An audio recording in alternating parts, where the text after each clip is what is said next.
aku merasa ini memberkati kehidupanku banget, bahwa Tuhan memulihkan itu bukan hanya fisik, tapi juga bukannya hati juga. Ini kan dibalik nih, hatinya dulu nih, si Naaman dipulihkan dulu, dia ditundukkan dulu, baru dipulihkan, disembuhkan, dipulihkan secara fisik. Dan semuanya ini sebenarnya yang terakhir lah, sebenarnya bukan buat Naaman kalau aku lihat. Kayak maksudnya ya kasarannya ya, kok ngomongnya begitu, bukan buat Naaman.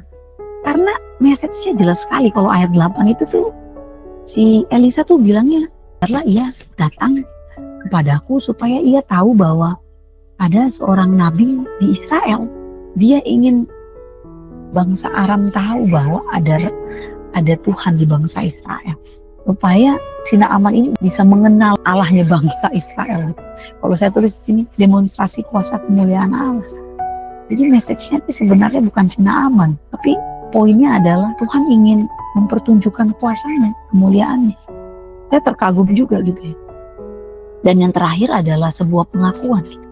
Akhirnya kan dari seorang yang tidak percaya kepada Tuhan ya, dia bisa mengaku bahwa tidak ada Tuhan di bangsa yang lain. Ayat 15 ini, pengakuan tentang kedahsyatan dan kuasa Allah. Jadi sebenarnya itu kita dipulihkan itu, kita diubahkan itu nomor 2 ya. Ternyata message-nya itu adalah kuasa Allah dipertunjukkan gitu di dalam kehidupan kita. Jadi saat kita bersaksi itu hanya 15%, mungkin 10%, mungkin 5%. Saya bersaksi ini Tuhan luar biasa, bukan kitanya gitu. Yang dulunya kita penjahat jadi manusia benar gitu. Dulu gua begini, itu 5%.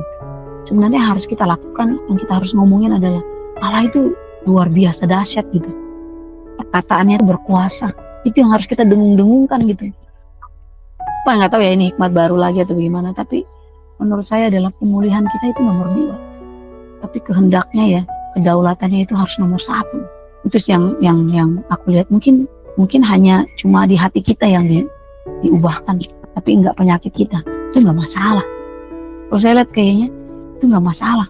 Tapi yang penting adalah kalau hati kita bisa diubahkan Tuhan, berarti kan kita bisa menyampaikan kebenaran firman buat orang di luar sana. Jadi memiliki respon yang benar di dalam proses menuju pemulihan.